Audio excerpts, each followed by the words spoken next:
Why did the Oceanic Six lie? What is the Orchid Station? And are stormtroopers really bad?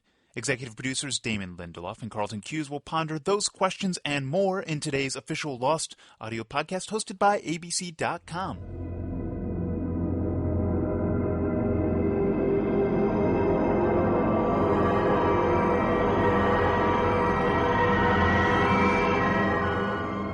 Hello, everyone, and welcome to the final audio podcast for Season 4 of Lost.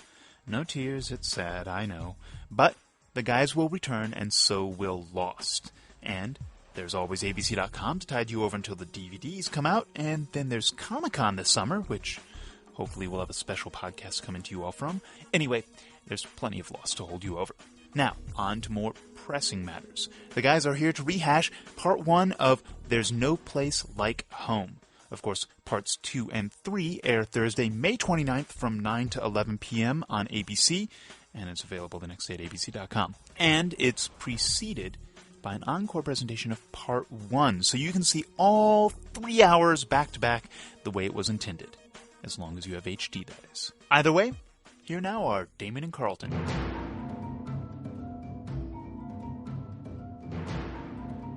Bonjour, Damon. Hello, Carlton. How are you today? A little tired, a little sleepy. Yeah, we're still working here, believe it or not. Even though the episode that you saw last night has aired was part 1 of the finale, that would probably make you assume that part 2 of the finale was finished. But in fact, we're still finished? Working on it. No, it's not even close to. Well, it's close to finished. But there's still many miles to go before we sleep. But we think you guys are going to like the finale. We're going to finish editing it this weekend, and it's coming out pretty well. We'll see. I would say. Let's not get ahead of ourselves. Okay, all right. I'll knock on this wood here. Should we? Let's talk a little bit about. I'm sorry, I didn't mean to touch your leg like that. Yeah, it's okay. I like that my leg sounds like this. No, you can tell people you have a wood leg. I think we've been doing this podcast for long enough for people to know that. I mean, especially since I've had to sit here with you wearing no pants and having a wood leg. I don't want to talk about my leg. Okay. Well, listen, we had an agreement when this podcast first started that was the only thing that was off limits, and now just because you're a little punchy, you're bringing that into the lexicon. Sorry. I don't want to talk about it. Okay. All right. We won't. Well, then let's talk about why did Jack and the rest of the Oceanic Six decide to lie. We're rehashing episode 412. Well, that's obviously sort of the big question going into the finale, isn't it? Why are the Oceanic Six lying? They've obviously got this story where we've now seen them actually come back to the world. It's fascinating because when we wrote that press conference scene, and this will be fairly exciting for the audience, which is before the finale, ABC is going to re-air Episode 12, Part 1 again, before the 2-hour finale. And you will see an expanded version of the press conference. With new questions. With new questions. Because in writing that scene, we were like, oh my God, this is like, there's so many questions that you want to ask these people about. Like, for example, we've gotten some fan questions of why did the Oceanic Six say that there were 8 survivors from the plane? Right. And who were those other survivors? And their story in a little more detail. But in the show, there was so much we were doing in this episode in Part 1 that we had to shelve it. But the audience will, in fact, get to see a few more questions. I hate to fall victim to overselling it. It will be engaging. Right. And it actually is a very good ramp-up because, the 2-hour finale picks up with everybody on various parts of the island, on the freighter, all over the place in the various sort of disparate circumstances. So it is actually... It was kind of designed to be really a 3-hour viewing experience. Yes, exactly. In fact, we went to go pitch the finale to the network and studio at the end of Part 1. We basically said, and the great thing is the Oceanic Six, by the end of Part 2 of the finale, they're all going to be together and off the island. But think about where they all are. And we had Noreen, who is my assistant, and Sam Thomas, who's a co-producer on the show and does a lot of our ancillary media, and a couple of the other assistants, including HW, basically working on this arts and crafts project as Carlton and I were actually writing the finale in the midst of the pitch. Very basically late one night. Yeah, very late at night, and basically visually saying, okay, Kate and Saeed have just been captured by the others, and they're over here. And Jack, who's another member of the Oceanic Six, is currently running towards the Orchid, where Hurley is. But, that's where the bad guys are. And Son and the baby are on the freighter. So we took this thing with us when we actually pitched to the studio, and just as a visual aid so that everybody could understand, okay, the whole idea of the first part of the finale is you start with these Oceanic Six flying on this cargo plane. They land, they're united, and at the end of the episode you see they're all in desperate straits and in disparate locations. And so we have this illustration of all of their disparate locations. And like that sounds like a country music album. Desperate straits and disparate locations. Yeah, well, kind of that's an erudite country music. That should be your first banjo album. I think it will be. Yeah, that sounds good. But then there was like this frenzy. All the executives wanted it. It was like, so it's now, I guess, being it's going to be displayed over there as some sort of a piece of lost history, which of course made all of the people who work in the office very happy that their craft project is now turned into a piece of lost memorabilia. Yeah, and then the mythology surrounding the arts and crafts project sort of spread to the LA Times, and then the next thing we knew, there was some photographer from the LA Times coming over here and asking to take pictures of it. So the crafts project will actually be in the Los Angeles Times for those of you who are interested in seeing it. If they decide to put the picture in. How could they not, though? I'm just saying that at the end of the day, a photo editor is going to look at a picture of Evangeline Lilly and a picture of the crafts project and make a decision. All right, well, and we'll see. I think see what they Evangeline's decide. great, but I vote for crafts. There was buried in there a reference to H.W., whose real name is Jim, but we call him H.W., like from the movie There Will Be Blood. And so My name is Daniel Plainview, and this is my son and partner, H.W. Plainview. And he's just this sort of quiet, menacing, reckoning force. Which is pretty much the same as our H.W. As our H.W. Whose name is Jim, but we call him H.W. And he gets our lunch and does various and sundry things, delivers scripts. He's the PA, which is, it's a good job. Just a little bit of prehashing here, Carlton, just so I have this all straight before we go into questions. All right. So we've got a bomb. It would appear a very large bomb has been discovered on the freighter. Pretty much the biggest bomb I've ever seen, personally. We don't know who is responsible for putting it there or what's going to make it go off. No, but we hopefully do not. the finale will be dealing with this issue. Yes, it will. It will tell us who put it there and what its purpose is. Okay, so we've got that. And then we've got the Orchid. This place that Ben is supposedly bringing Locke to move the island. Right. Do I have that straight? I always love seeing new Dharma stations. That's always a very cool part of the show for me. So I'm curious to see what the Orchid looks like. I'm curious too. We see tantalizing bits of the Orchid station for those who have actually looked at the film that we showed last year, Comic-Con. We screened a bit of some outtakes from what was the orientation film for the Orchid station. Would it be possible that we might be seeing more of that orientation film, Damon? If we saw the bloopers for the orientation film at Comic-Con, I would hope that we actually get to see the real deal in the finale. I'd feel pretty ripped off if we didn't. Oh, well, good. That was literally the longest setup for a Lost gag ever, though. That last July, we knew that the finale was going to center in the Orchid, and that we basically did that. That was very cool. Yeah, that was fun. All right. Well, it feels like everything is in place for an exciting 2-hour finale. Are we going to be getting more flash forwards, flashbacks? Sort of. What can I expect here? I think that the first part of the finale set the tone. We started seeing flash forwards of various members of the Oceanic Six, and I would anticipate that might continue. Oh, excellent! But I'm particularly interested in Sun, by the way. Who, seems to have grown a pair off the island. She is awesome. I know. She is really. It's a cool turn for her. It is. We have a lot of good questions today, so we're going to actually try to blast through more questions than usual. Break it out, Carlton. Okay. So, all right, here we go. This is from Bo Duke, and the heading is, Do Bad Guys Know They Are Bad? Damon and Carlton, being a lost addict has had some positive benefits. 1, I read a lot more. 2, I never trust anyone. 3, I now try to evaluate situations from all sides. Anyway, here is my question. Do bad guys on Lost know they are bad guys? They say all is fair in love and war. Are the good guys the ones that resort to the least amount of tricks? Are the good guys the ones that harm the least amount of people? As writers, I would like to think that this is something that would interest you. Take Star Wars, for example. Do stormtroopers know that they are bad guys? Or do they see Luke and his band of rebels as lawbreakers that are trying to ruin their true society? My point is, maybe the Keamy Widmore team is not as bad as we think. We think they are bad because we see them as threatening the characters we relate to, but maybe it's Ben that is so bad that extreme measures are necessary to bring him down. First off, we're very flattered by the question. Let's talk a little bit about stormtroopers for a second, because I feel like this is a prime. I've been looking for an excuse to talk about stormtroopers, and now finally I have one. Just in the original Star Wars, Luke is sort of out gallivanting around in Tatooine when the droids sort of wander off, and this is when he meets Obi-Wan. But then he returns to the home where he was raised by his Aunt Beru and Uncle Owen, who are very, very calm, loving, peaceful farmers who just live in a little moisture farm on Tatooine, and they live in their little robes, and they have plastic cups, and they never hurt anybody. But when Luke returns, the farm has been completely... This is getting back to Lost at some point, isn't it? Yes. When Luke returns, the farm has been completely and totally vaporized, and poor... Aunt Beru and Uncle Owen are just sort of completely steaming skeletons. And this was done by stormtroopers. And I just can't imagine what the stormtroopers were thinking in the process of burning these farmers, where they go, I'm a good guy.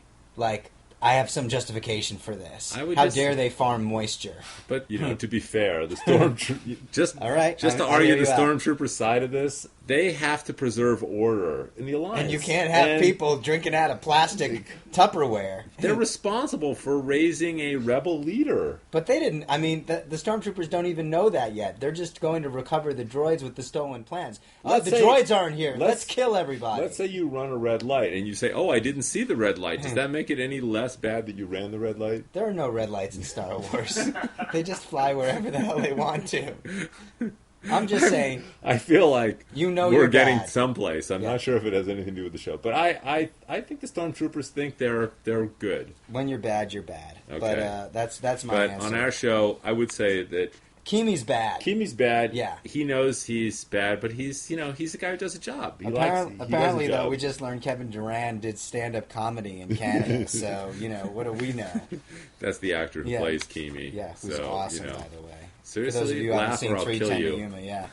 All right, I've got a question for you, Carlton. You go. This is from Ace Jace. As an avid UK follower of Lost, I would like to thank you for the quality entertainment that you've helped produce over the past 4 years. Can't wait to see what you've got in store for us over the next few seasons. My question is regarding antipodes, or the regions which lie on opposite sides of the globe. If you put a needle through Tunisia, it ends up coming out in the South Pacific, interestingly enough. So, as we know, Ben and possibly a Dharma polar bear appear to have warped from the island to Tunisia. Unfortunately, the bear's Bedouin ambushing skills weren't as up to scratch as Mr. Linus's. However, does this mean that the transportation from or to the island via antipodal points on the globe is the Lost teleportation transport some sort of journey through the center of the Earth? And if that's the case, could it also be possible that Yemi's light aircraft, this is the yellow drug smuggler's plane, featured prominently in seasons 1 and 2, ended up going through this antipodal wormhole to the island on its way from Nigeria to Europe via Tunisia? Anyway, thanks again, and continue the good work with the show, Jason. Wow, that is an excellent question. And I would say that the antipode or pod part of that theory is very intriguing. However, some of the conclusions derived regarding the application of antipode or pod theory might not be exactly correct. Good answer. Okay. Very thorough and completely vague. All right. This is from Jader No Pants. Uh-oh. What's up, my nerds? I absolutely love the show and the podcast, Damon and Carlton. You are my podcast OTP. Although I don't know what OTP is, embarrassingly. I know what OPP is. What's that? Other people's possessions. Remember the old song? Wow. I wonder if we could do like a rap banjo number. I think maybe for season 7. I think we could, but I don't think we should. What's up with Walt? Will we eventually be seeing more of him and learning why he is so special? He seems to be even more special than our own man of faith, Mr. Locke. Thanks for reading and being all around awesome. And by the way, my friend chooses to live a similar lifestyle in Damon in that she doesn't wear pants when we watch Lost. My sister and I support her in her choice and feel that you, Carlton, should provide the same support and validation for Damon. He does, after all, support you and your aspirations of becoming the next banjo maraca idol. Now that's a true fan. Obviously, I do support you, by the way. Well, and I apologize for mentioning your wooden leg. You know what? I won't tell anyone else about your wooden leg. If I'm going to not wear any pants, that means that I'm comfortable letting my wooden leg friggin' show. And you come along and you start mentioning it, and now I'm some sort of freak. So thank you for that. You want to talk about Walt? Yeah. Sorry, I didn't mean to throw you off the rails. Yeah, we'll probably be seeing Walt again. soon. Good. And he's special. I've got another one for you. This is from AnnFound6. Dear Damon and Carlton, before I ask my question, just wanted to say thanks for making the best TV show ever. You guys help bring joy to my life every Thursday, although I do miss the 9 o'clock time slot. On to my question. Is it safe The 9 o'clock time slot is still there. Yeah, for the finale, we'll have it back too. Yes. Is it safe to say now that Abaddon is working for Dharma, or an umbrella form of Dharma, trying to find the island, and that his party is not affiliated but actually against Widmore and Ben's parties? Thanks again for another great season of Lost. Abaddon works for somebody, whether he works for Ben, Widmore, or parties not yet articulated. Well, we can't really answer that part of it because it would give too much away. But yes, Abaddon he's not at the top of the food chain for whoever he works for. But it is, you're meant to ponder whether it's Ben or Widmore or whomever. Here we go, Damon. So this is from Mr. Grivas. Okay. Dear Damon and Carlton, I've noticed that you guys tend to write a lot of episodes, and usually those tend to be some of the more major episodes of the season. As writers and creators, do you have a short list of favorite episodes that you've written? Are there any episodes that, in the writer's room, tend to get more praise than others? And then Damon, is there one character that Carlton identifies with most? And Carlton, is there one character that Damon identifies with most? Thank you, Andrew. As far as the writing goes, very, very rarely will we know, other than the premiere and maybe the finale, that you and I tend to write the premieres and the finales. Right. But the episodes in between are sort of like, the original plan is going to be a Ben episode, and then it becomes a Saeed episode, or vice versa. So there's a certain rotation of the writers, so you never know what it's going to be. And you and I never, we never We don't cherry pick. Yeah, we don't cherry pick. It's just sort of like, this year it ended up that we wrote the premiere, and then we slotted in again at episode 5, which just so happened to be the constant. Right. Which was a brutal break, but I'm really glad that we broke. To that end, I think the season 1 finale, Exodus, and the season 3 finale, Through the Looking Glass and The Constant, are probably my favorite writing experiences writing the scripts. Yeah. I would actually kind of say the same. I mean, those finales, that I would actually say this year's finale, sight unseen, obviously we don't know how it's going to land, but I really like this year's finale too. So yeah, it's cool. The fun thing about writing the finales is you really get to advance narrative in ways that is not always possible writing an individual episode. When you're working on just a regular episode, you might learn something about that character. There might be some advancement in story, but the finales really sort of have a different cast to them. They are sort of big, sort of action adventure-y kind of movies in themselves, and that's what makes them they're challenging, but I think ultimately, as a writer, those things that are hard and challenging end up being the things that are the most rewarding. Favorite character? My favorite character would be Sawyer. I wish I was as cool as Sawyer. I like, his chest. That too. He's just he's just sort of sexy, dangerous, Toned, kind of tanned. Yes, he's kind of all the things I'm not in real life. So, who's your favorite character? My first love is definitely Jack. I don't know. I sympathize with him because I feel like he can come across as being so imperious, and I know, like, on the boards, people are like, oh my god, he's such an a-hole, why is he so mean all the time? But at the end of the day, Jack is the one who's driving, like, all the things that are happening on the island. The decisions that he's making are eventually going to get the Oceanic Six off, and being a leader is tough, man. I mean, maybe his approval rating is low, but I think he's trying. I think he's trying his hard. He's doing his best. Do you like him better with chest hair or without chest hair? I miss the chest hair. I got to be honest with you. I do. I feel like wow. It was like when Delilah cut Samson's locks in some way. Better grip. One of the things that made Jack the burly, man of the jungle is his chest hair. Wow. Okay, let's just. This is from Chirps 1007. Greetings, podcastaways, which I think is very clever. Podcastaways. Oh, that's I think it's good for people who listen to the yeah, podcast. Yeah. I remember that before you worked out the deal with ABC to establish an end date for the series, you said if Lost ever got prematurely canceled, you would cut to Jupe the orangutan sitting at a desk smoking a pipe, and he would reveal all of the show's secrets. Is there any chance of you ever actually filming this anyway and including it on the final season's DVD special features? I'd love to see what you would have come up with. Jupefully yours, Chirps. The problem is that we haven't been able to make a deal with Jupe. Jupe has certain contractual issues that we can't actually overcome at this point in time. His rider is all those demands. He won't take forced calls. He demands certain food on the set. Oh my god. He throws his own dung. Talk about the body hair issue. Exactly. I can't even actually get into that in a public forum. We'll see what we can work out. But if we can get Jupe signed on the dotted line, it would be fun to actually shoot that scene. We'd have to teach him how to talk too. Yeah, and sign on the dotted line. But other than that, and smoke a pipe and wear an ascot. Well, the ascot, I'm thinking is not really difficult in the list of things that are. I'd put it somewhere between speaking and sitting in the leather chair. This is from BYO Controllers. Okay, you guys have the most amazing TV show, Imaginations, that has ever been around. Thanks for making a great TV show. So we see in Michael's flashback how he came to be on the boat. Tom, Mr. Friendly, told him the island won't let you kill yourself. You still have more work to do. So knowing this, we have seen Michael escape the cold fingers of death 3 times now. Car crash, shooting himself, and Kimi trying to shoot him. So we know that it works. My question is the same thing happening to Jack in the future? We see him in the Season 3 finale about to jump off a bridge and commit suicide, but suddenly there's a car crash and Jack is compelled to quit on his suicide and help those people. Is the island not letting Jack die either?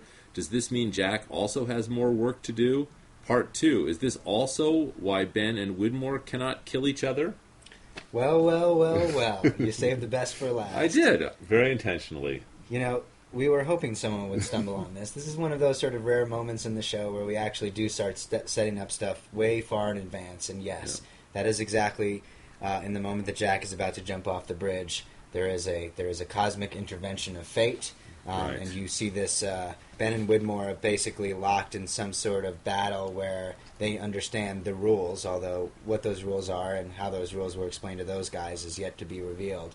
But they know that unless the island is done with them, they cannot be killed, especially by each other. So you got a cool little Highlander thing, minus cutting people's heads off, actually does the trick. But yeah, that's exactly right. Well, good. That was an excellent question. And so anyway, we hope you guys will enjoy the finale. This is also the time of year when we go into radio silence. So sadly, this will be our final podcast for Season 4. And we will next be sort of back we will be in radio silence and off the grid until Comic-Con in July. Yeah, and we'll probably do a couple podcasts between now and when the series comes back in January, just to sort of answer some questions and fill you guys in. But obviously, since the show isn't on, you're probably sick of us anyway. I mean, who cares, really? It's 8 months, Just before we go, a special shout out to the ABC Studios Advisory Panel, which basically got together because the show has not been nominated for a Drama Emmy for the last couple of years, which we understand because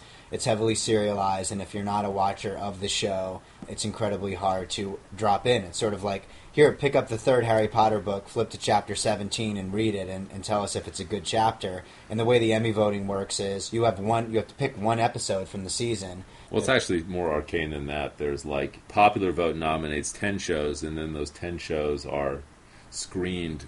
One episode is screened, as Damon is just saying, to a panel of people, and then there's a second panel of people that watch another episode of the show. So it's, we find ourselves in a very difficult position of trying to figure out how do you submit a sort of standalone episode of Lost out of a series which is so heavily serialized. Right, and so we felt amongst ourselves that we would be a very bad judge of which episode to choose because we watch the show. So kindly Karen Manny and the ABC Studios advisory panel put together a group of people who don't watch Lost, and we screened a couple episodes for them, and they were able to determine for us which they felt was the best and the most self-contained.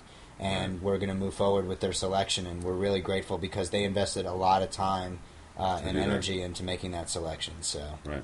Well, so guys, it's been awesome. Thank you for all your support this season and for being crazy enough to listen to this podcast. And crazy enough to watch the show. Season 4 has been, a real blast for us. Obviously, it kind of stunk to be away for 100 days during the strike, but, we really appreciate your patience and perseverance, and we really hope you like the finale. We're proud of it, and, thanks for hanging in. And we want to thank Chris for his awesome job as a producer. Even though we rag on him constantly. We still love him.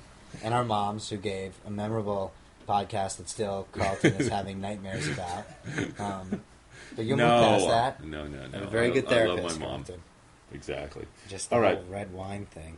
Well, Damon. Yes, sir. Adios. Adios, muchacho. We'll see you later. Bye, guys. I'm gonna limp on out of here. Okay. Bye. Bye. And that brings us to the end of this podcasting season. As the guys said, thank you everyone for joining us. It's been a wild ride. And don't forget, There's No Place Like Home, Parts 2 and 3 air on Thursday, May 29th on ABC, and will be available the next day at abc.com.